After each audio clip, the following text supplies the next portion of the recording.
On va aller un petit peu plus loin et aller de l'autre côté de l'Atlantique, puisque outre des chasseurs français dont on espère donc que les Ukrainiens les verront un jour, la question de l'aide américaine a de plus en plus de plomb dans l'aile, malgré un accord a priori à la Chambre. C'était sans compter sur Donald Trump qui tente, vous allez le voir, de tout torpiller. Raphaël Redon nous explique et on en parle ensuite. L'élection américaine n'aura lieu que dans 9 mois, mais l'influence de Donald Trump est déjà visible. Hier, pour la première fois, l'ancien président prend réellement position dans la guerre en Ukraine et s'oppose fermement à l'aide de 60 milliards de dollars promise à Kiev. Seul un idiot ou un démocrate de la gauche radicale voterait pour cet horrible projet de loi. Cette enveloppe a été validée par le Sénat au terme de plusieurs mois de négociations entre démocrates et républicains. Pour donner leur accord, ces derniers ont obtenu un durcissement de la politique migratoire américaine. Il y a 2 mois, mon équipe a commencé à travailler avec un groupe bipartisan de sénateurs pour élaborer le projet de loi sur la sécurité aux frontières le plus sévère, le plus intelligent et le plus équitable de l'histoire. Mais pour adopter définitivement ce projet d'aide à l'Ukraine, il faut maintenant la validation de la Chambre des représentants, contrôlée par les républicains. Sauf que son président, Mike Johnson, ne semble pas vouloir en entendre parler. Le président Biden tente d'une manière ou d'une autre de rejeter sur le Congrès la responsabilité de la catastrophe provoquée par son administration. C'est absolument risible. Ce discours date d'il y a plusieurs jours. Hier, Johnson a durci sa position dans un tweet. Pour lui, ce projet de loi n'est pas une option. J'en ai assez vu. Si ce projet de loi parvient à la Chambre, il sera mort dès son arrivée. Dans la soirée, Joe Biden, smoothie à la main, est revenu sur cette déclaration. Quel est votre message au président Johnson? Mon message au président Johnson est de prêter attention à ce que fait le Sénat. Nous avons un accord bipartisan. Vous enverrez les détails cette semaine. Il sera présenté mercredi. Les interventions de Donald Trump sont un moyen de mettre la pression sur Biden à quelques mois des élections. L'accord final met du temps à arriver. Cela prive l'Ukraine de son soutien le plus précieux. Et Trump peut continuer de revendiquer qu'il ferait mieux. Vous avez dit que vous pouviez régler cette guerre. Vous auriez besoin de jours, de mois, de 24 heures. Au milieu d'une guerre en Ukraine qui dure et alors que les États-Unis ont déjà envoyé 110 milliards de dollars à Kiev, on semble assister entre les républicains de Trump et les démocrates de Biden au premier épisode d'une présidentielle dont les intérêts surpassent peut-être ceux du conflit. Là, c'est 60 le paquet, oui. Alors, sujet extrêmement bien fait, explicatif. Bravo à Raphaël Redon pour ça. Magali, quelle latitude ils ont s'il y a un accord entre les deux chambres? Est-ce que la pression mise sur Johnson peut être efficace? L'accord des deux chambres, pour le moment, il est loin d'être acté, parce qu'on a un Donald Trump qui est en effet en train de mettre une pression, mais qui est maximale sur les élus républicains, pour qu'ils ne votent pas justement ce texte bipartisan qui a pourtant été négocié par certains républicains. Ils auront du mal à ne pas avoir tous le doigt sur la couture du pantalon, a priori, ces sénateurs. Oui, parce que Trump, ça y est, on voit bien comment a commencé ce processus des primaires. Il est le candidat naturel finalement des républicains, vu les scores qu'il fait, il n'y a plus véritablement d'opposants. Donc quand Trump parle et dit tous ceux qui votent sont des idiots ou des démocrates, des radicaux de gauche, évidemment ça fait réfléchir certains. Surtout que Trump va même plus loin dans les menaces. Vous savez, il y a un républicain qui a négocié, qui est le négociateur républicain justement de ce texte bipartisan au Sénat, qui s'appelle James Langford. Eh bien, il le menace indirectement, enfin même pas indirectement, il dit, en gros, s'il veut rester à son poste, s'il veut avoir une suite de carrière, en gros, il ferait mieux de faire attention. Donc on a véritablement un Donald Trump qui fait des menaces qui ne sont même plus voilées, c'est-à-dire, vous êtes avec moi ou contre moi. Il n'est pas question de donner à Biden le moindre cadeau, alors qu'on voit bien que la campagne électorale a commencé. Le problème, c'est que, vous savez, Biden, il a associé l'aide à l'Ukraine, 61 milliards dans ce paquet, la sécurité à la frontière sud, c'est-à-dire tout le paquet migratoire, l'aide à Israël. Donc tout ça fait l'objet d'un texte, d'une grande enveloppe de plus de 110 milliards.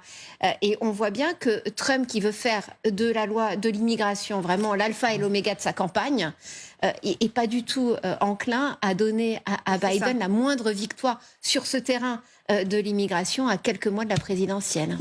Quitte à casser le paquet immigration dont parlait Magali, en fait, Pierre Oui, Moulin. mais de toute façon, Trump considère qu'il est très largement insuffisant, ce paquet immigration. Donc il le combat et considère que c'est pas suffisant, que lui a fait beaucoup mieux, ce qui est pas... Après, on peut en discuter sur le fond, bien sûr, mais cela étant, la Chambre des représentants, vous vous rappelez, c'était les primaires de 2022, il n'y a pas une très forte majorité républicaine.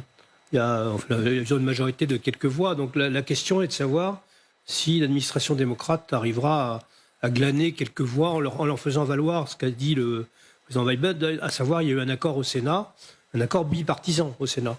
Donc il y a quelques républicains du Sénat qui ont accepté. Donc est-ce que quelques républicains de la Chambre accepteront aussi? Malheureusement, pour le président Biden, ceux de la Chambre sont peut-être encore plus soumis à l'autorité de Biden. Ils ont un mandat moins long, ils vont tous être renouvelés en même temps que l'élection présidentielle. Oui, c'est ça. La Chambre des représentants est élue pour 2 ans, donc ils sont tous rééligibles. Vous qui avez beaucoup suivi tout ça de l'intérieur, si j'ose dire, Catherine, ça se passe comment dans ces cas-là? On essaye de récupérer quelques voix, on a l'impression d'être dans une série américaine, mais donc les coups de fil, on promet des choses... oui, bien sûr. Pression même. Oui, mais là, celui qui tient vraiment le levier, c'est quand même Donald Trump, parce que depuis qu'il est à peu près acquis que ce sera lui, sauf si la justice le rattrape vraiment, qui sera le candidat républicain, comme effectivement il a déjà réussi à mettre sur la touche ces dernières années des élus républicains mais qui ne lui étaient pas fidèles. Évidemment, ces menaces sont à prendre très au sérieux pour les gens de son camp, et puis surtout, il veut remettre l'immigration en haut de la liste de ces sujets. Souvenez-vous que quand il avait été élu en 2016, il expliquait que les Mexicains étaient des violeurs, enfin que c'était les Mexicains qui allaient même devoir payer pour construire le mur à la frontière pour empêcher les migrants de passer.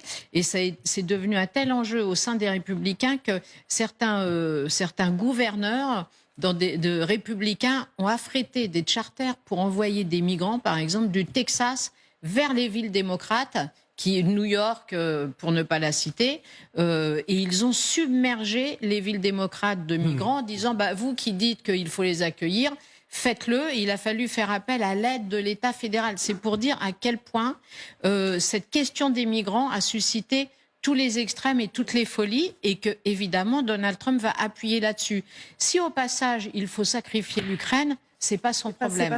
Parce que lui, il dit que les 60 milliards qu'on veut donner à l'Ukraine devraient être utilisés précisément pour préserver la frontière sud de l'arrivée des migrants. Mais général, quand il dit de façon assez péremptoire, Donald Trump, non mais le sujet de l'Ukraine, moi je vous le règle en 24 heures. Il imagine quoi en fait? Simplement dire je ferme mon robinet puis débrouillez-vous. Il a quand même un partenaire, pardon. Il a quand même quelqu'un à qui parler face à lui, c'est Vladimir Poutine aussi. Enfin, je sais pas quelles relations ils entretiennent tous les deux. D'ailleurs, s'il y en a des relations bonnes. C'est bonnes relations. A priori, trop bonnes d'ailleurs pour certains. C'est ça. Donc quand il dit je règle le problème en 24 heures, nous, je me souviens, on avait retrouvé des extraits de la télé russe où les présentateurs de la télé russe riaient sous cap en disant écoutez, vous êtes gentil, Monsieur Trump, on n'a pas besoin de vous pour régler le problème. Alors, ça, je ne sais pas si les Russes ont besoin de Trump pour régler le problème. Je sais en tout cas que ça prendra forcément plus de 24 heures, quoi qu'il raconte. C'est une rotomontade d'un candidat. Ce qui est intéressant, regardons finalement le cycle général. On voit bien depuis la fin de l'année dernière que la question du soutien à l'Ukraine est devenue un objet de campagne électorale. Que Biden a essayé d'honorer sa promesse, d'honorer son engagement politique de soutien à l'Ukraine, de deux façons. D'abord en le liant au soutien à Israël, en faisant le pari que la cause israélienne serait suffisamment populaire pour emporter une adhésion. Et puis, voyant que ça marchait pas, en le liant à un problème de politique intérieure. Et c'est ça qui est intéressant, c'est-à-dire qu'on a une sorte de cavalier, si vous me permettez, de cavalier entre des sujets de politique intérieure et des sujets de politique extérieure dans un espèce de grande loi avec 3 thèmes.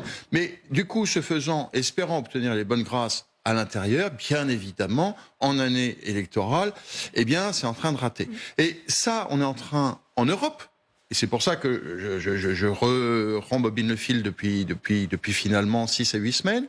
On se rend compte depuis début janvier, ce qui explique que depuis 4 semaines, vous avez tous les dirigeants européens qui disent « Ah il faut qu'on prenne en compte parce qu'on ne peut pas compter cette année au moins sur les Américains. » Tout le monde, finalement en Europe, a fait son deuil. Tout le monde comprend bien que ça ne va pas le faire. parlons entre nous, ça va pas le faire. Et donc, ça explique d'abord les attitudes européennes, ça explique le paquet de 50 milliards qui a été voté il y a 10 jours par l'Union européenne, et ça explique ce qu'on discutait juste avant, les positions en pointe d'Emmanuel Macron, qui dit il faut relancer du soutien à l'Ukraine, d'autant plus que l'Ukraine a des difficultés.